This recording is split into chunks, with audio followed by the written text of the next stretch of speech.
ఓం శాంతి. ఈరోజు 11 ఫిబ్రవరి మురళి ఉంది. మురళి సారాంశము: मीठे बच्चे माया की बीमारी से छूटने के लिए ज्ञान और योग की యాపిల్ రోజ్ खाते रहो. బాబా చెప్తున్నారు, మధురమైనటువంటి పిల్లలు మాయా యొక్క జబ్బు నుండి విడిపించుకోవడం కోసం జ్ఞాన యోగాల యాపిల్ ప్రతిరోజు తింటూ ఉండండి అంటున్నారు. మామూలుగా అంటూ ఉంటారు కదా, Apple A day keeps you away from doctors అని అంటూ ఉంటారు. ఈ విధంగా ప్రతిరోజు ఒక యాపిల్ తినడం వలన డాక్టర్స్కి దూరంగా ఉండొచ్చు అని. సో బాబా కూడా ఈరోజు ఏం చెప్తున్నారు అంటే, మాయావి జబ్బుల నుండి విడిపించుకోవడానికి కూడా జ్ఞానము యోగము అనే యాపిల్ని తింటూ ఉండండి, ప్రతిరోజు తింటూ ఉండండి అంటున్నారు. ప్రశ్న హే, కర్మాతీత్ అవస్థా మే జానే కా పురుషార్థ్ క్యా హై? కర్మాతీత స్థితిలోకి వెళ్ళేటువంటి పురుషార్థం ఏమిటి అని అడుగుతున్నారు. ఉత్తర్ హే, ऐसा अभ्यास करो जो बुद्धि में सिवाय बाप के और कोई की याद न रहे. మనం ఎలా అభ్యాసం చేయాలి అంటే, బుద్ధిలో బాబా యొక్క స్మృతి తప్ప ఇంకా మరేది కూడా గుర్తుకు రావద్దు అంటున్నారు. अंतमति सोगति, जब ऐसी अवस्था हो जो बुद्धि में कोई भी याद न रहे. अंतमति सोगति అని అంటూ ఉంటారు. అంటే చివరి సమయంలో ఎలాంటి స్మృతులతో ఉంటే ఆ తర్వాత జన్మ కూడా దాని అనుసారంగా ఉంటుంది అని. తో సదా హర్షిత్ బి రహేంగే. కాబట్టి బాబా అంటున్నారు, చివరికి బాబా గుర్తొస్తే మనం ఎప్పుడూ హర్షితంగా ఉండగలుగుతాం. और कर्मातीत अवस्था को भी पालेंगे. ఇంకా కర్మాతీత స్థితిని కూడా మనం చేరుకుంటాము అని అంటున్నారు. తుమ్హారా పురుషార్థ్ హీ హే ఆత్మ అభిమాని బన్నే కా. మన యొక్క పురుషార్థమే ఏమిటి అంటే, ఆత్మ అభిమానిగా తయారవ్వడం మన పురుషార్థం. ఆత్మా ఆత్మా కో దేకే ఆత్మా సే బాత్ కరే తో ఖుషీ హోతీ రహేగి, స్థితి అచల్ హో జాయేగి. ఆత్మ ఆత్మను చూస్తూ ఉండాలి, ఆత్మతో మాట్లాడుతూ ఉండాలి, అప్పుడే సంతోషం అనేది కలుగుతూ ఉంటుంది. మన యొక్క స్థితి కూడా నిశ్చలంగా తయారవుతుంది అని అంటున్నారు. గీత్ హే तुम ही हो माता पिता तुम ही हो. ओम शांति. गायन तो यथार्थ है क्योंकि सारी सृष्टि का रचयिता और फिर जिन द्वारा रचना करते हैं उसको ही कहा जाता है माता पिता. रचता कोई भी साकार व आकार को नहीं कहा जाता, रचता एक निराकार को ही कहा जाता है. బాబా అంటున్నారు, మరి మహిమ అయితే విన్నారు కదా, ఈ మహిమ చాలా యథార్థంగా ఉంది. శివ బాబానే సృష్టి యొక్క రచయిత ఉన్నారు, వారే రచనను రచిస్తారు, వారిని తల్లి తండ్రి అని అంటూ ఉన్నాం. అభి యహ సమజ్ తుమ్ బచ్చోం కో ఆయి హే వహ తో సిర్ఫ్ గాతే హే. బాబా అంటున్నారు, ఈ విషయాలన్నీ కూడా ఇప్పుడు మీకే అర్థమవుతూ ఉన్నాయి, వారైతే కేవలం మహిమ చేస్తూ ఉంటారు. भक्तों की बुद्धि में सिर्फ यही रहता कि बस भक्ति करनी है, परंतु किसकी भक्ति करनी है कुछ भी पता नहीं. మరి భక్తుల యొక్క బుద్ధిలో అయితే కేవలం ఇదే ఉంటుంది, భక్తి చెయ్యాలి అని. కానీ ఎవరి యొక్క భక్తి చెయ్యాలి ఏమీ తెలియదు అంటున్నారు. భక్తి కర్నీ चाहिए एक भगवान की जिसे माता पिता कहते हैं ना कि सैकड़ों की. భక్తి ఎవరిది చెయ్యాలి అంటే ఒకే ఒక శివ బాబాది, వారినే తల్లి తండ్రి అని అంటూ ఉన్నాం. कहते हैं भगवान आकर भक्तों को भक्ति का फल देंगे అంటూ ఉంటారు కదా, భగవంతుడే వస్తారు, భక్తాత్మలందరికీ కూడా భక్తి యొక్క ఫలితాన్ని ఇస్తారు అని. ఫల్ అథవా వర్ష ఏక్ హీ బాత్ హై. బచ్చా पैदा होता है तो माता पिता के वर्षे का फल मिलता है. పిల్లలు జన్మించారు అంటే ఇంకా తల్లి తండ్రి నుండి వారసత్వం లభిస్తుంది. బాకీ ఏహ గాయంతో హే భక్తి మార్గ. ఇంకా ఈ మహిమ అంతా కూడా భక్తి మార్గందే ఉంది కదా. యాద్ కర్తే హే కి ఆకర్కే హమ్కో భక్తి కా ఫల్ దో. మహిమ చేస్తూ ఉంటారు, వచ్చి మాకు భక్తి యొక్క ఫలితం ఇవ్వండి అని. జ్ఞాన్ और భక్తి भी कहते हैं, భక్తి का फल है జ్ఞాన్. జ్ఞానము మరియు భక్తి ఇలా పిలుస్తూ ఉన్నాం కదా. మరి బాబా వచ్చి ఏం చేస్తారు అంటే భక్తి, ఇంతకాలం మనం ఏదైతే భక్తి చేశామో ఆ భక్తికి ఫలితాన్ని మనకిస్తారు. ఏంటి అంటే భక్తికి ఫలితమే జ్ఞానం. జ్ఞాన భక్తి వైరాగ్యాలు అని ఇలా చెప్తూ ఉంటారు కదా. बरोबर तुम अब जानते हो भक्ति कब से शुरू हुई है, यह कोई को पता नहीं, జ్ఞాన్ కా సమయ హేనా. బాబా అంటున్నారు ఇప్పుడు మీరు తెలుసుకున్నారు భక్తి ఎప్పటి నుండి మొదలైంది ఏంటి అని. మరి బాబా తెలియజేసేంతవరకు మనకు కూడా ఏమీ తెలియదు కదా. ఇప్పుడు మనం ఘోరమైనటువంటి రాత్రిలో ఉన్నాం, మళ్ళీ ఇప్పుడు ఉదయం రాబోతుంది. జ్ఞాన పగలు, భక్తి రాత్రి అని చెప్పాల్సి ఉంటుంది. दिन और रात सो तो जरूर आधा आधा होगा. शास्त्रों में कल्प की आयु लंबी लिख दी है. శాస్త్రాలలో అయితే భక్తి యొక్క ఆయుష్ చాలా ఎక్కువగా రాసేశారు కదా. జ్ఞాన్ కో బహుత్ సమయ దే దియా హై और భక్తి కో తోడా సమయ దియా హై. జ్ఞానానికి చాలా సమయం ఇచ్చేశారు మరియు భక్తికి చాలా కొద్ది సమయము అంటున్నారు. द्वापर कलयुग की आयु कम दिखाई है, यह रात और दिन का पूरा हिसाब तो ठहरा नहीं. అంటే వాళ్ళు చూపించిన దానిలో అన్ని యుగాల యొక్క సమాన అవధిని చూపించలేదు కదా. బాబా అంటున్నారు ఇలా శివ బాబా వచ్చి మనకు తెలియజేశారు అన్ని యుగాల యొక్క వ్యవధి సమానమే అని. कृष्ण पक्ष और शुक्ल पक्ष भी कहते हैं, शास्त्रों में यह अक्षर है. कहते हैं तुम लोग शास्त्रों को नहीं मानते हो, फिर शास्त्रों के अक्षर क्यों लेते हो. ఇంకా కృష్ణ పక్షం, శుక్ల పక్షం అని కూడా అంటూ ఉంటారు. శాస్త్రాలలో కొన్ని కొన్ని అక్షరాలు బాగున్నాయి అంటూ ఉంటారు. మీరు శాస్త్రాలను నమ్మరు కదా, మరి కొన్ని శాస్త్రాల యొక్క పదాలు ఎందుకు మీరు వాడుతూ ఉంటారు అని ఇలా కొందరు ఆర్గ్యూ చేసేవారు కూడా ఉంటారు. మనం శాస్త్రాలకు వ్యతిరేకం కాదు, బాబా సత్యాన్ని వినిపిస్తూ ఉన్నారు. అన్ని శాస్త్రాల యొక్క సారం మనం చెప్తూ ఉన్నాం, వివరణలోకి వెళ్ళడం లేదు అంతే. तो तुमको समझाना है शास्त्रों का सार तो बाबा ही बताते हैं. फलाने शास्त्र में यह राइट नहीं है, यह राइट है, रेफरेंस तो जरूर देना पड़े. जैसे अब प्रदर्शनी में चित्र दिखाते हैं, हनुमान, गणेश, वामन अवतार आदि आदि, समझाने लिए दिखाना तो पड़ेना. మరి బాబా అంటూ ఉన్నారు ఈ విధంగా రకరకాల చిత్రాలను చూపిస్తూ ఉంటారు కదా. హనుమంతుడు, విఘ్నేశ్వరుడు, వామన అవతారం అని ఇలా అని అలా అని బాబా అంటున్నారు. రకరకాలుగా భక్తిలో చెప్తూ ఉంటారు. దానిలో ఒక నిగూఢ అర్థం ఉంటుంది, కానీ వీళ్ళు ఊహిస్తున్నట్టుగా శబ్దం యొక్క అర్థం అయితే కాదు కదా, దాని యొక్క భావార్థం వేరే ఉంటుంది. जो बातें रॉन्ग है वह वर्णन कर फिर राइट क्या है वह समझाते हैं. ఏ విషయాలైతే రాంగ్ ఉన్నాయో వాటిని వర్ణిస్తూ బాబా మనకు రైట్ ఏంటో తెలియజేస్తూ ఉన్నారు. अब बाबा की महिमा गाते हैं शिवाय नमः, फिर लिखा है त्वमेव माताश्च पिता, नाम तो देना पड़ेना. బాబా యొక్క మహిమ కూడా ఉంది కదా శివాయ నమః అని, త్వమేవ మాతాశ్చ పిత అని మహిమ చేస్తూ ఉంటారు. मनुष्यों को यह पता नहीं कि हमारा बाप कौन है, कहते भी है ओ गॉड फादर. మరి మనుషులకైతే ఎవరికి తెలియదు మన యొక్క తండ్రి ఎవరు అని, మామూలుగా అంటూ ఉంటారు ఓ గాడ్ ఫాదర్ అని. बुद्धि इधर उधर जाती है, मनुष्य प्रार्थना आदि करते हैं तो जानते हैं परमपिता परमात्मा परलोक में निवास करते हैं.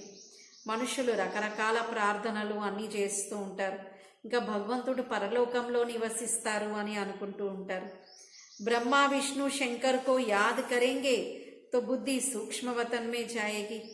फर्स्ट सेकंड फिर थर्ड फ्लोर है. अब मुख्य बात है बाप को बोले है.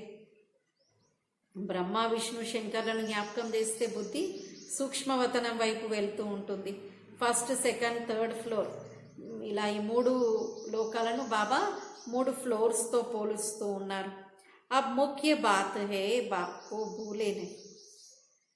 బాబా అంటున్నారు అన్నిటికంటే ముఖ్యమైనటువంటి విషయం ఏంటి అంటే బాబాను నిరంతరం స్మరించాలి, మర్చిపోకూడదు అని. బాప్ ఆకర్ ఉల్హనా దేతే హే తుమ్హారే तुमने हमारी कितनी ग्लानि की है। बाप जो सर्व का सद्गति देने वाला है उनकी फिर सर्व ने बैठ గ్లాని की है. బాబా వచ్చి కంప్లైంట్ చేస్తున్నారు, పిల్లలు ఈ విధంగా నేనేమో మీ అందరినీ ఇంత ఉద్ధరణ చేస్తే మరి మీరు వచ్చేసి ఎలా చేసేశారు అని అంటున్నారు. ఇంత నింద చేసేశారు భగవంతుని సర్వవ్యాపి అంటూ ఇలా మొత్తం తేడా చేసేశారు కదా. భగవాన్ వాచే యదా యదా భారతవాసి अपने धर्म की ग्लानि करते हैं, कहते हैं ईश्वर सर्वव्यापी है. क्या सब में ईश्वर है? तो कह देते हैं कच्छ अवतार, मत्स्य अवतार, वराह अवतार. बाप तो भारतवासी बच्चों को ही कहते हैं क्योंकि बच्चे ही ग्लानि करते हैं అంటూ ఉంటారు కదా. కచ్చ అవతారం, మత్స్య అవతారం, వరాహ అవతారం, కూర్మ అవతారం, ఇలా రకరకాల దశావతారాలు అని లేక 24 అవతారాలని రకరకాలుగా భక్తిలో చెప్తూ ఉంటారు. బాబా అంటున్నారు నేనెందుకు ఆ జంతువులలో వస్తాను, అవసరం ఏముంది. ఇలా చాలా నింద చేస్తూ వచ్చారు. यह मुरब्बी बच्चा भी ग्लानि करता था, यह ग्लानि भी ड्रामा में नुम्दी हुई थी. तब तो पाप आत्मा बनते हैं. बाप ने तो सबको पावन बनाया था क्योंकि पतित पावन है. మరి బాబా అంటున్నారు ఈ సమయంలో మనుషులందరూ పూర్తిగా పాపాత్మగా ఉన్నారు. బాబా వచ్చారు, ఇప్పుడు అందరినీ కూడా పావనంగా తయారు చేస్తూ ఉన్నారు. ఒక్క శివబాబానే పతిత పావనుడు అని అంటాం. पावन बनाकर विश्व का मालिक बनाते हैं, बनाने वाले बाप को कितनी गाली देते हैं. మరి పావనంగా తయారు చేసేటువంటి తండ్రి మనల్ని విశ్వానికి యజమానిగా తయారు చేస్తూ ఉన్నారు. మరి అలాంటి తండ్రిని ఎప్పుడు కూడా నింద చేయకూడదు. जब समझाते हैं तो उस समय मान लेते हैं, समाचार भी आता है इतनों ने सही की है, बरोबर आपकी बात राइट है. మరి ఎప్పుడైతే మనం అర్థం చేయిస్తూ ఉంటామో చాలామంది అంటూ ఉంటారు నిజమే, మీరు చెప్పినటువంటి విషయాలు కరెక్టే అని. కొంతమంది సంతకాల సేకరణ చేస్తే కూడా ఎంతోమంది ముందుకు వస్తూ ఉంటారు. अब कहते हैं श्रीमद् भगवद गीता तो भगवान की है श्रेष्ठ ते श्रेष्ठ मत, ऊंचे ते ऊंचे की मत भी ऊंची होगी ना. మరి భగవంతుడిదైతే చాలా శ్రేష్టమైనటువంటి మతం. బాబా ఇప్పుడు మనందరినీ ఉన్నతంగా తయారు చేస్తూ ఉన్నారు. ఇలా బాబా అంటున్నారు మరి భగవంతుడు ఇచ్చేటువంటి మతం చాలా ఉన్నతంగా ఉంటుంది కదా. వహ ఆకర్ పతిత్ భ్రష్టాచారి కో శ్రేష్టాచారి బనాతే హే. బాబా వచ్చి పతితమైనటువంటి ప్రపంచాన్ని శ్రేష్టాచారిగా తయారు చేస్తూ ఉన్నారు. తో పెహలే పెహలే ఏక్ కా పరిచయ దేనా పడతా హే. కాబట్టి మొట్టమొదట ఒక్కరి యొక్క పరిచయాన్ని ఇవ్వాలి. तुम बच्चों में भी नंबरवार तो है ही, बहुत बच्चे लिखते हैं बाबा क्या करे, माया का तूफान हमको ठहरने नहीं देता है. బాబా అంటున్నారు ఈ విధంగా చాలామంది పిల్లలు రాస్తూ ఉంటారు. ఇంకా బాబాతో చెప్తూ ఉంటారు బాబా మాయ రకరకాల తుఫాన్లను తీసుకొస్తూ ఉంది, ఇంకా అవి మమ్మల్ని స్థిరంగా ఉండనివ్వడం లేదు అని. हमको यह विकार तंग करते हैं. बाप कहते हैं तुमको इन पर विजय पानी है. బాబా ఒకటే చెప్తున్నారు పిల్లలు మీరు ఇప్పుడు వీటన్నింటిపైన విజయాన్ని పొందాలి. नहीं तो पद भ्रष्ट हो जाएगा.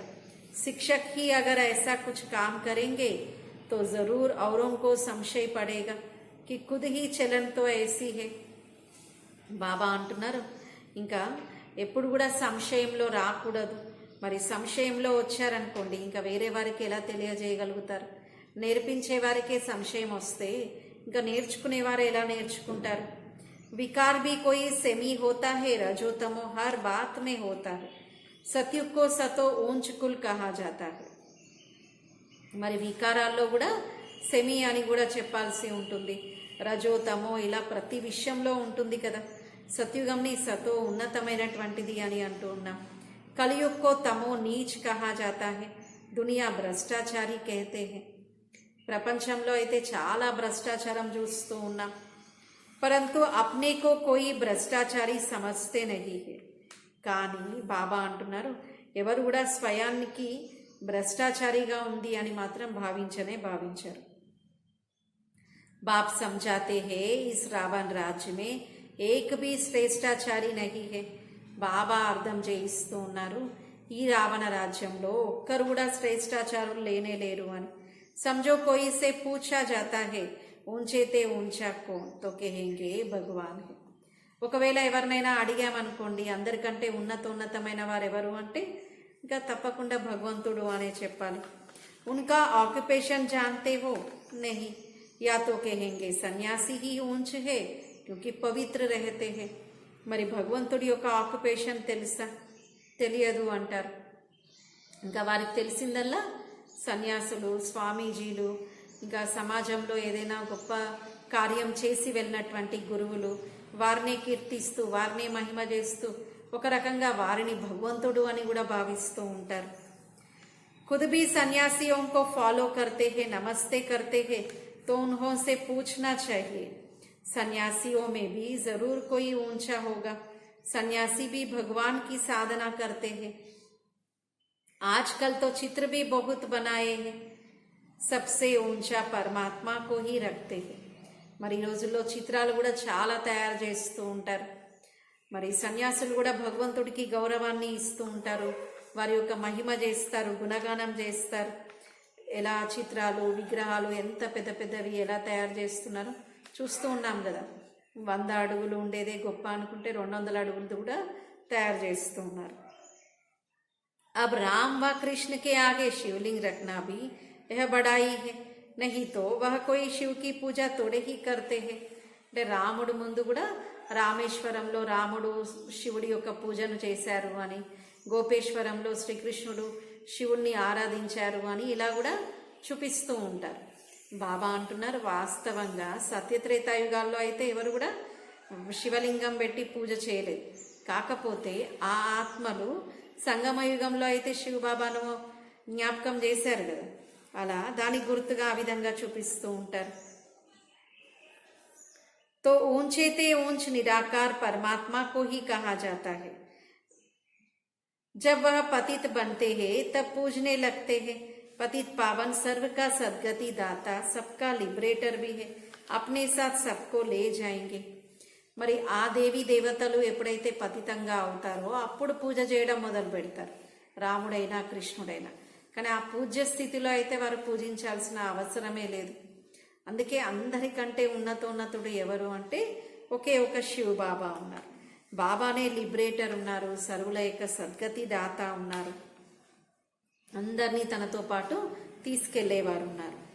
तुम जानते हो वह हमारा बाप है, हम सब इस समय बीमार है, ज्ञान से एवर हेल्दी और एवर वेल्दी बन जाते हैं. బాబా ఎవరు అంటే మన యొక్క తండ్రి ఉన్నారు. ఈ జ్ఞానంతోటే మనం ఎవర్ హెల్దీ వెల్దీగా తయారవుతూ ఉన్నాం. कहते भी है रोज एप्पल खाओ तो एवर हेल्दी बन जाएंगे. यह तो तुम प्रैक्टिकल देख रहे हो. ప్రతిరోజు ఒక యాపిల్ తినండి, బాబా అంటున్నారు మీరు ఎవరు హెల్దీగా తయారవుతారు. ఇది కూడా ప్రాక్టికల్గా ఉంది కదా. మాయానే सबको बीमार बना दिया है, अब सबको हेल्दी वेल्दी बनाने वाला एक बाप ही है. అందరినీ హెల్దీ వెల్దీగా తయారు చేసేవారైతే ఒక్క బాబానే ఉన్నారు కదా. सूक्ष्म वतन में भी आत्माएं हेल्दी है, यहाँ अनहेल्दी आत्माएं है. फिर मूल वतन से पहले जब आत्माएं आएंगी तो सुख ही देखेंगी. ఈ విధంగా సూక్ష్మవతనంలో కూడా బాబా అంటున్నారు హెల్దీగానే ఉంటారు. మరి ఇక్కడ అన్హెల్దీ ఆత్మలు, అనారోగ్యంతో ఉన్నటువంటి ఆత్మలు ఉన్నారు.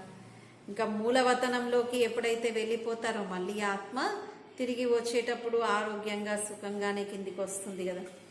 तो बाप ब्रह्मा द्वारा हमको बहुत सुख देते हैं, अब विनाश तो होना ही है. శివ బాబా బ్రహ్మ ద్వారా మనకు చాలా సుఖాన్ని ఇస్తూ ఉంటారు, వినాశనం అయితే తప్పకుండా అవ్వాల్సిందే అని బాబా అంటున్నారు. इस यज्ञ से ही विनाश ज्वाला निकली है. वो लोग राय कर रहे हैं शांति कैसे हो, परंतु यह भी गाया जाता है नर चाहत कुछ और, शांति भी तब होगी जब विनाश होगा. బాబా అంటూ ఉన్నారు ఈ విధంగా నరుడు ఒకటి తలిస్తే నారాయణుడు ఇంకొకటి చేశారు అని ఇలా అంటూ ఉంటారు. బాబా అర్థం చేయిస్తూ ఉన్నారు శాంతి కావాలి అంటే తప్పకుండా శాంతి ఏర్పడాలి అంటే ఈ పాత ప్రపంచం యొక్క వినాశనం అవ్వాల్సిందే. फिर सभी आत्माएं मुक्ति धाम में चली जाएंगी। विनाश होने के सिवाय और कोई उपाय तो हो नहीं सकता। బాబా అంటున్నారు వినాశనం అవ్వకుండా ఇంకా వేరే ఉపాయం అంటూ ఏది ఉండనే ఉండదు కదా। यह भी उन्हों को बतावे कौन, इन भीष्म पितामह आदि को तो पिछाड़ी में ज्ञान मिलना है। బాబా అంటున్నారు భీష్మ పితామహ వారందరికీ కూడా తర్వాత జ్ఞానం లభిస్తుంది కదా అంటున్నారు। అంటే చివర్లో ఇంకా వినాశనం సమీపిస్తున్న సమయంలో ఇంకా ఈ పీఠాధిపతులు గొప్ప గొప్పవారు పెద్ద స్థాయిలో ఉన్నవారు వాళ్ళందరూ కూడా తెలుసుకోవాలి కదా। కాబట్టి వారందరికీ కూడా చివరికి తెలుస్తుంది। ఇప్పటికే చాలామందికి సందేశం అందింది, ఇంకా కొందరు మిగిలిన వాళ్ళకు కూడా చివరిలోపు అందుతుంది। मनुष्य शांति के लिए उपाय ढूंढते हैं कि आपस में मिलकर एक हो जाए, परंतु ऐसा तो होना ही नहीं है। మనుషులు శాంతి కోసం చాలా ప్రయత్నిస్తూ ఉంటారు, అందరూ కలిసి ఒక్కటైపోవాలి అని। आगे भी विनाश हुआ था, यादव और कौरव भी थे, गीता का ज्ञान भी आया था। अब पतित दुनिया है, इसमें श्रेष्ठाचारी कोई हो न सके। మరి ఇప్పుడైతే అందరూ పతితంగా ఉన్నారు, ఎవరు కూడా శ్రేష్టాచారిగా లేనే లేరు కదా।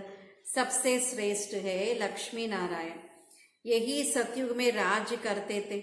अब तो भ्रष्टाचार की वृद्धि होती गई है, तो जरूर विनाश होना ही है। ఇంకా ప్రపంచంలో అయితే భ్రష్టాచారం పెరుగుతూనే ఉంది, తప్పనిసరిగా వినాశనం అయితే అవ్వాల్సిందే। వినాశ్ కే బాద్ హీ సబ్ సుఖ్ శాంతి కో పా సకేంగే। వినాశనం తర్వాతనే అందరూ సుఖశాంతులను పొందుతారు। सबको समझाना है कि हम आदि सनातन देवी देवता धर्म के हैं, पहले वही धर्म था अब नहीं है। అందరికీ అర్థం చేయించాలి మనం ఆది సనాతన దేవీ దేవతా ధర్మం యొక్క ఆత్మలం, ఇప్పుడైతే ఆ దేవతా ధర్మం లేనే లేదు కదా।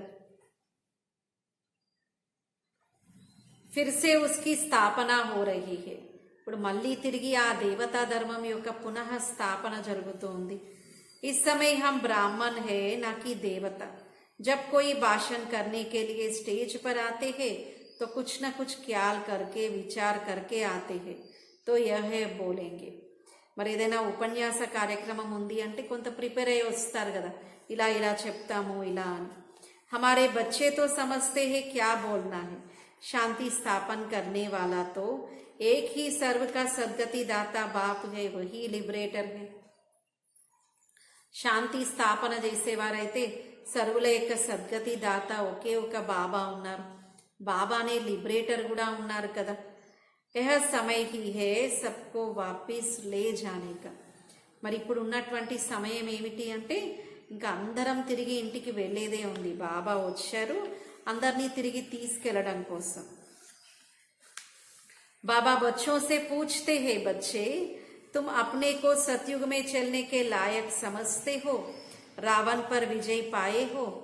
బాబా అడుగుతూ ఉన్నారు, పిల్లలు మీరు సత్యుగంలో వచ్చేటువంటి యోగ్యులుగా మిమ్మల్ని మీరు భావిస్తున్నారా, రావణుడి పైన విజయాన్ని పొందారా। कहते हैं బాబా విజయ్ పానే కే లియే పురుషార్థ్ కర్ రహే హే। ఇంకా ఏమంటూ ఉంటారు, బాబా మేము విజయాన్ని పొందడం కోసమే పురుషార్థం చేస్తూ ఉన్నాము అని। हाथ तो सब उठाते हैं क्योंकि लज्जा आती है। बाबा कहते हैं अपनी शक्ल तो देखो, कितना समय बाप को याद करते हैं। ऐसी अवस्था चाहिए जो अंत में कोई भी याद ना आवे, तब अंतमति सोगति होगी। బాబా అంటూ ఉన్నారు, పిల్లలు మీ ముఖాన్ని మీరు చూసుకోండి, ఎంత సమయం బాబాను జ్ఞాపకం చేశాము అని। ఎంత మంచి స్థితి ఉండాలి అంటే చివర్లో ఒక్క బాబానే మనకు గుర్తుకు రావాలి, అప్పుడే అంతమతి సోగతి అవుతుంది।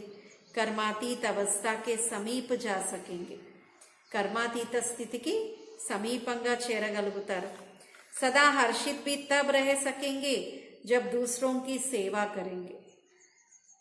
ఇతరుల యొక్క సేవ చేసినప్పుడే మనం సదా హర్షితంగా ఉండగలుగుతాం। तुम रूहानी सोशल वर्कर हो, तुम्हारे बिगर रूह को इंजेक्शन कोई भी लगा ना सके।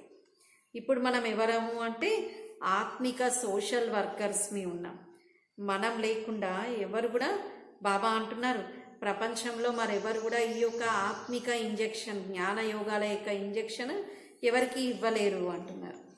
ఆ సోషల్ వర్కర్స్ ఏం చేస్తూ ఉంటారు, వస్త్రదానం, అన్నదానం, లేక విద్యాదానం, పుస్తకాల దానం, ఇలాంటి సోషల్ యాక్టివిటీస్ చేస్తూ ఉంటారు.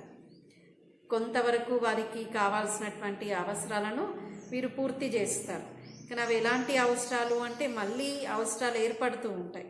కానీ బాబా మనకి ఎలాంటి మన యొక్క కోరికల్ని, మనకి ఎలాంటి ప్రాప్తులను ఇస్తున్నారు అంటే ఇంకా 21 జన్మల వరకు మరెవరి దగ్గర యాచించే అవసరమే ఉండదు.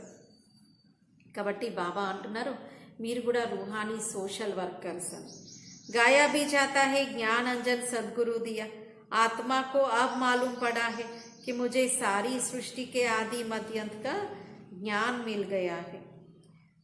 మరి ఇప్పుడు మనం తెలుసుకున్నాం మొత్తం సృష్టి యొక్క ఆది మధ్యాంత జ్ఞానం బాబా మనకు తెలియజేశారు. యహ ఆత్మనే కహా శరీర్ ద్వారా జ్ఞాన్ సాగర్కు, ఆత్మనే శరీరం ద్వారా జ్ఞాన సాగరుణ్ణి అంటూ ఉంది కదా. అబ్ హమ్కో వాపిస్ జానా హే, యహ బహుత్ ఖుషీ కీ బాత్ హే. ఇప్పుడు మనం తిరిగి ఇంటికి వెళ్ళేదే ఉంది. ఇది చాలా చాలా సంతోషించాల్సినటువంటి విషయము అంటున్నారు. पुराना चोला छोड़कर नया चोला लेना है, इस कारण नाम ही है శ్యామ్ సుందర్. ఈ పాత దేహాన్ని వదిలిపెట్టేసి కొత్తది ధరించాలి. దీని యొక్క పేరే ఉంది కదా, శ్యామ సుందరుడు అని. ఇంకా అదొక కృష్ణుడికి అని కాదు, ప్రతి ఆత్మ కూడా వర్తిస్తుంది. సత్యుగంలో ఆత్మ సుందరంగా ఉంటుంది, కలియుగంకి వచ్చేసరికి నల్లగా శ్యామ్గా అయిపోతుంది. तुम जानते हो हम सुंदर थे, अब श्याम बने हैं, फिर सुंदर बनेंगे. बाबा सुंदर बनाते हैं, माया रावण श्याम बनाता. బాబానేమో సుందరంగా తయారు చేస్తారు, మాయా రావణుడేమో ఈ విధంగా నల్లగా చేసేస్తారు. కామ్ చితా పర్ बैठने से श्याम बन जाते हैं, यह बड़ी समझने की सहज बातें है. కామచితి పైన కూర్చోవడం వల్లనే అందరూ నల్లగా అయిపోతారు. ఇవన్నీ కూడా అర్థం చేసుకోవాల్సినటువంటి విషయాలు. नॉलेज तो स्टूडेंट की बुद्धि में नंबरवार ही धारण होती है. कोई तो बहुत डल हेड है, टीचर कहते हैं पढ़ने वाले बहुत डल है. మరి బాబా అంటున్నారు ఈ జ్ఞానం అయితే విద్యార్థుల యొక్క బుద్ధిలో కూడా నంబర్ వార్గా ధారణ అవుతుంది కదా. కొందరు చాలా డల్గా ఉంటూ ఉంటారు. టీచర్ అంటూ ఉన్నారు పిల్లలు మీరు మంచి రీతిగా చదువుకోవాలి కదా అని. देह अभिमान बहुत है, आत्म अभिमानी रहे तो सदा हर्षित रहे. చాలా దేహ అభిమానం అనేది ఉంది. అందుకే బాబా అంటున్నారు పిల్లలు మీరు ఆత్మాభిమానిగా గండి, అప్పుడే హర్షితంగా ఉండగలుగుతారు. आत्मा आत्मा को देखे अर्थात अपने भाई को देखकर खुश होती रहे. बाबा बच्चों को देख खुश होते हैं. ఆత్మ భాయిని చూస్తూ చాలా సంతోషపడిపోవాలి. बाबा कहते हैं बच्चे मैं आया हूँ तुमको माया से लिबरेट कर वापिस साथ ले जाना. బాబా పదే పదే ఈరోజు ఇదే చెప్తూ ఉన్నారు పిల్లలు నేను వచ్చాను మిమ్మల్ని మాయ నుండి, వికారాల నుండి, అన్నింటి నుండి విడిపించి పావనంగా చేసి తనతో పాటు శివబాబా మనల్ని తీసుకెళ్ళడానికి, ఇంకా వెళ్ళడానికి మనం సిద్ధం అవ్వాలి. इस तन में शिव बाबा की प्रवेशता होती है, वह भी जरूर भ्रुकुटी के बीच में ही आएंगे. మరి బ్రహ్మ బాబా యొక్క శరీరంలోనే శివ బాబా ప్రవేశిస్తారు, భ్రుకుటి మధ్యలోనే వస్తారు కదా. ऐसे थोड़े ही ऊपर से गंगा बहेगी, शिव की सवारी बैल पर दिखाते हैं. ఇంకెలా చూపిస్తూ ఉంటారు పైనుండి, అంటే శంకరుణ్ణి శివుణ్ణి ఒక్కరే అనుకుంటూ ఉంటారు కదా, అలా తలపైన గంగా ఉన్నట్లుగా. బాబా ఏమంటున్నారు అంటే ఏంటి ఇది స్థూలమైనటువంటి గంగ యొక్క విషయం కాదు. శివ బాబా జ్ఞానసాగరుడు పరంధామం నుండి సృష్టిపైకి వచ్చి జ్ఞాన ప్రవాహాన్ని మనందరిపైన కురిపించి మనందరినీ కూడా చైతన్యంగా తయారు చేసేస్తారు, మనందరినీ దేవి దేవతలుగా తయారు చేస్తూ ఉన్నారు. కాబట్టి పైనుండి గంగ వచ్చింది అంటారు. నిజంగా నీళ్ళ గంగ ఎక్కడి నుండో పైనుండి రాదు కదా. ఇంకా ఏం చూపించారు అంటే ఎద్దును వాహనంగా చూపించారు. బాబా అప్పుడప్పుడు హాస్యంగా ఏమంటారు పిల్లలు మీరు ప్రయాణం చేయడానికేమో మంచి మంచి వాహనాలు, చాలా మెరుగైనటువంటి వాహనాలు, ఏరోప్లాన్స్, హెలికాప్టర్లు, ఇంకా పెద్ద పెద్ద వాహనాలు, మరి నాకేమో ఎద్దును వాహనం ఏంటి అని బాబా ఎదురు ప్రశ్నిస్తున్నారు. बैल की भ्रुकुटी में शिव का चित्र दिखाया है, ఆత్మతో జరూర్ బ్రుకుటి మే హీ రహేగి. కొన్ని చిత్రాల్లో అయితే ఎద్దు యొక్క మధ్యలో అంటే ఎద్దు యొక్క బ్రుకుటిలో కూడా శివుడు ఉన్నట్లుగా అలా చూపిస్తూ ఉంటారంట. బాబా అంటున్నారు వాస్తవంగా ఆత్మ అయితే బ్రుకుటి మధ్యలోనే ఉంటుంది. శివ బాబా వచ్చేది కూడా బ్రహ్మాతనుల్లో బ్రుకుటి మధ్యలోనే. जो आत्मा का स्थान है जरूर वहां ही बैठेंगे. गुरु लोग अपने चेले को बाजू में बिठाते हैं. ఏదైతే ఆత్మ యొక్క స్థానం ఉందో తప్పకుండా అక్కడే ఉంటారు. గురువులు కూడా వస్తారు కదా, తమ యొక్క శిష్యులను కూడా పక్కన కూర్చోబెట్టుకుంటారు. तो वह सदगुरु भी आकर बाजू में बैठते हैं. गुरु ब्रह्मा कहते हैं, विष्णु को व शंकर को गुरु नहीं कहेंगे. మరి బాబా అంటున్నారు గురు బ్రహ్మ అంటూ ఉంటారు, విష్ణువును లేక శంకరుణ్ణి ఎవరు కూడా గురువు అని అనలేరు కదా. वही ब्रह्मा फिर विष्णु के दो रूप बनते हैं. गुरु तो शिव को कह सकते हैं क्योंकि सबकी सद्गति करते हैं. బాబా అయితే ఇప్పుడు అందరి యొక్క సద్గతి చేయటం కోసం వచ్చారు. బాబాయే సర్వుల సద్గతి దాత ఉన్నారు. ఊంచేతే ఊంచ్ ఫిర్ భీ భగవాన్ హే. అందరికంటే ఉన్నతమైనటువంటి వారైతే ఒకే ఒక శివ్ బాబా ఉన్నారు. కితనా అచ్చి రీతి సమझाया जाता है. బాబా మనందరికీ ఎంత బాగా అర్థం చేయిస్తూ ఉన్నారు. अच्छा, मीठे मीठे सिकी लदे बच्चों प्रति माता पिता बाप दादा का याद प्यार और गुड मॉर्निंग. रूहानी बाप की रूहानी बच्चों को नमस्ते. हम रूहानी बच्चों की रूहानी बाप दादा को याद प्यार गुड मॉर्निंग और नमस्ते. मेरा बाबा प्यारा बाबा मीठा बाबा शुक्रिया बाबा वाह बाबा वाह. बाबा ही मेरा संसार है.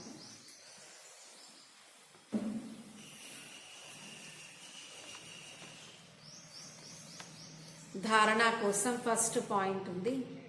सदा हर्षित रहने के लिए आत्म अभिमानी बनना है. हम आत्मा बाई बाई है, यह दृष्टि पक्की करनी है. ఎల్లప్పుడూ హర్షితంగా ఉండడం కోసం ఆత్మ అభిమానిగా తయారవ్వాలి. నేను ఆత్మ బాయి బాయి ఉన్నాను, ఈ దృష్టిని పక్కాగా చేసుకోవాలి. నేను ఆత్మ బాయి బాయి ఉన్నాను అని ఈ దృష్టిని పక్కాగా చేసుకోవాలి.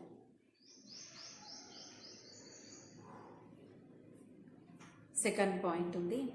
रूहानी सोशल वर्कर बन आत्मा को ज्ञान का इंजेक्शन लगाना है. ఆత్మిక సోషల్ వర్కర్స్గా తయారై ఆత్మకు జ్ఞానం అనే ఇంజెక్షన్ని అందించాలి. అందరి యొక్క ఆత్మిక సేవ చేయాలి. ఈరోజు బాబా సుప్రీం సర్జన్ సుప్రీం డాక్టర్గా వచ్చి ఈరోజు ఏమంటున్నారు, రోజు ఒక యాపిల్ తినండి అన్ని జబ్బులు దూరం అవుతాయి. ఏం యాపిల్ అంటే జ్ఞాన యోగాల యాపిల్. తర్వాత ఏదైతే జ్ఞాన యోగాల ఇంజెక్షన్ మనం వేయించుకున్నామో మనం వేరే వారికి కూడా వేయాలి అని బాబా అంటున్నారు. वरदानम ఉంది. संतुष्टता के आधार पर दुआएं देने और लेने वाले सहज पुरुषार्थी भव. సంతుష్టత ఆధారంగా ఆశీర్వాదాలు తీసుకోవాలి మరియు ఇచ్చేవారు, తీసుకునేవారు మరియు ఇచ్చేవారు సహజ పురుషార్థిగా కండి అంటున్నారు. सर्व की दुआएं उन्हें मिलती है जो स्वयं संतुष्ट रहकर सबको संतुष्ट करते हैं. సర్వుల యొక్క ఆశీస్సులు ఎవరికి లభిస్తాయి అంటే ఎవరైతే స్వయం సంతుష్టంగా ఉంటూ ఇతరులను కూడా సంతుష్టపరుస్తారో వారికే అంటున్నారు. జహా సంతుష్టత హే వహా దువాయే హే. ఎక్కడైతే సంతుష్టత ఉంటుందో అక్కడ ఆశీర్వాదాలు కూడా ఉంటాయి అంటున్నారు. यदि सर्व गुण धारण करने व सर्व शक्तियों को कंट्रोल करने में मेहनत लगती हो तो उसे भी छोड़ दो. सिर्फ अमृत वेले से लेकर रात तक दुआएं देने और दुआएं लेने का एक ही कार्य करो. బాబా అంటున్నారు, ఒకవేళ అన్ని గుణాలు ధారణ చేయడంలో లేదా సర్వశక్తులను కంట్రోల్ చేయడంలో ఏదైనా ఇబ్బంది అనిపిస్తూ ఉంటే సరే ఆ సబ్జెక్ట్ని పక్కన పెట్టండి. కేవలం అమృత వేళ నుండి రాత్రి వరకు అందరికీ ఆశీస్సులను ఇవ్వండి. మీరందరి నుండి ఆశీర్వాదాలను పొందుతూ ఉండండి అంటున్నారు. ఇంకా ఇందులోనే మొత్తం వచ్చేస్తుంది. ఇది చాలా పెద్ద సబ్జెక్ట్. ఇది ఒక ఆల్ ఇన్ వన్ సబ్జెక్ట్ అన్నట్టు. ఆశీర్వాదాలు ఇవ్వాలి, మనం ఆశీర్వాదాలను పొందుతూ ఉండాలి. कोई दुख भी दे तो भी आप दुआएं दो तो सहज पुरुषार्थी बन जाएंगे. భలే వేరే వారు దుఃఖమే ఇవ్వచ్చు, కానీ మనం మాత్రం ఆశీర్వాదాలే ఇవ్వాలి. ఇలా సహజ పురుషార్థిగా కండి అని బాబా అంటున్నారు. స్లోగన్ ఉంది, जो समर्पित स्थिति में रहते हैं उनके आगे सर्व का सहयोग स्वतः समर्पित हो जाता है. ఎవరైతే సమర్పిత స్థితిలో ఉంటారో వారి ఎదుట సర్వుల సహకారం స్వతహాగానే సమర్పణ అవుతుంది అని అంటున్నారు. వారి ఎదుట సర్వుల సహకారం కూడా స్వతహాగానే సమర్పణ అవుతుంది అంటున్నారు. మమ్మ యొక్క మధుర మహావాక్యాలు. మనుష్య ఆత్మ అప్ని పూరీ కమాయి అనుసార్ భవిష్య ప్రాలబ్ధ భోక్తా హై. మనం చేసుకున్నటువంటి సంపాదన అనుసారంగానే భవిష్యత్తులో మనం ప్రాలబ్ధాన్ని పొందుతాం. మన యొక్క రేపు గొప్పగా ఉండాలి అంటే ముందు ఈరోజు శ్రమించాలి, ఈరోజు కృషి చెయ్యాలి. రేపటికి నాంది ఈరోజు. तो देखो बहुत मनुष्य ऐसे समझते हैं हमारे पूर्व जन्मों की अच्छी कमाई से अभी यह ज्ञान प्राप्त हुआ है. చాలా మంది ఏమనుకుంటూ ఉంటారు, మా యొక్క పూర్వజన్మ యొక్క ఏదైతే పూర్వజన్మలో మేము మంచి కర్మలు చేశామో దాని యొక్క ప్రతిఫలమే ఇప్పుడు పొందుతూ ఉన్నాం, పూర్వజన్మ సుకృతము అని అనుకుంటూ ఉంటారు. अभी यह ज्ञान प्राप्त हुआ है परंतु ऐसी बात है ही नहीं. पूर्व जन्म का अच्छा फल है यह तो हम जानते हैं. कल्प का चक्र फिरता रहता है, सतो रजो तमो बदली होता रहता है, परंतु ड्रामा अनुसार पुरुषार्थ से प्रालब्ध बनने की మార్జిన్ రఖీ హే. ఈ విధంగా అయితే పూర్వజన్మ యొక్క ఫలితం పొందుతాము, కానీ ఇక్కడ డ్రామా యొక్క జ్ఞానం ద్వారా ఇంకా ఏం తెలుసుకున్నాము అంటే ఇది రిపీట్ అయ్యేటువంటి చక్రము అని తెలుసుకున్నాం. ఇంకా కల్పకృతం ఎలా ఆత్మ సతో రజో తమో స్థితులను దాటుతూ వచ్చిందో అలాగే ఇప్పుడు కూడా వచ్చేస్తుంది. డ్రామా అనుసారంగా పురుషార్థంతోటే ప్రాలబ్ధం యొక్క మార్జిన్ ఉంది కదా. तब तो वहां सतयुग में कोई राजा रानी, कोई दासी, कोई प्रजा पद पाते हैं. కాబట్టి కొందరు రాజా రాణిగా అవుతారు, కొందరు దాసిగా అవుతారు, కొందరు ప్రజలుగా అవుతారు. तो यही पुरुषार्थ की सिद्धि है. वहां द्वैत ईर्ष्या होती नहीं, वहां प्रजा भी सुखी है. అక్కడ ఎలాంటి ద్వంద్వము ద్వైతం అనేదే ఉండదు, ప్రజలు కూడా చాలా సుఖ సంతోషాలతో ఉంటారు. ఈర్ష్య ద్వేషం ఇలాంటి ఏ దుర్గుణాలు అక్కడ ఉండనే ఉండవు. राजा रानी प्रजा की ऐसी संभाल करता है जैसे माँ बाप अपने बच्चों की संभाल करता है. మరి రాజు రాణి కూడా వారి యొక్క పిల్లలను ఎలా సంభాలన చేస్తారు అంటే ఏ విధంగా తల్లిదండ్రులు తమ పిల్లలను చేస్తున్నట్లుగా. वहाँ गरीब साहूकार सब संतुष्ट है. इस एक जन्म के पुरुषार्थ से 21 पीढ़ी के लिए सुख भोगेंगे. ఈ ఒక్క జన్మ యొక్క పురుషార్థంతో 21 జన్మల కోసం సుఖాన్ని పొందుతారు అంటున్నారు. यह है अविनाशी कमाई. जो इस अविनाशी कमाई में अविनाशी ज्ञान से अविनाशी पद मिलता है. ఇదేమిటి అంటే ఇది అవినాశీ సంపాదన. ఈ అవినాశీ సంపాదన అవినాశీ జ్ఞానం ద్వారానే లభిస్తుంది అంటున్నారు. हम अभी सतयुगी दुनिया में जा रहे हैं. यह प्रैक्टिकल खेल चल रहा है. ఇప్పుడు మనం అందరం కూడా సత్యయుగి ప్రపంచంలోకి వెళ్తూ ఉన్నాం. ఇక్కడ ప్రాక్టికల్గా ఆటను మనం చూస్తూ ఉన్నాం కదా. యహా కోయి ఛూమంత్ర కి బాత్ నహీ హై. ఇక్కడ ఎలాంటి ఛూమంత్రం యొక్క విషయం అయితే లేనే లేదు అంటున్నారు. ఓం శాంతి. ఈరోజటి స్వమానము నేను సహజ పురుషార్థి ఆత్మ. నేను సహజ పురుషార్థి ఆత్మ. ఓం శాంతి.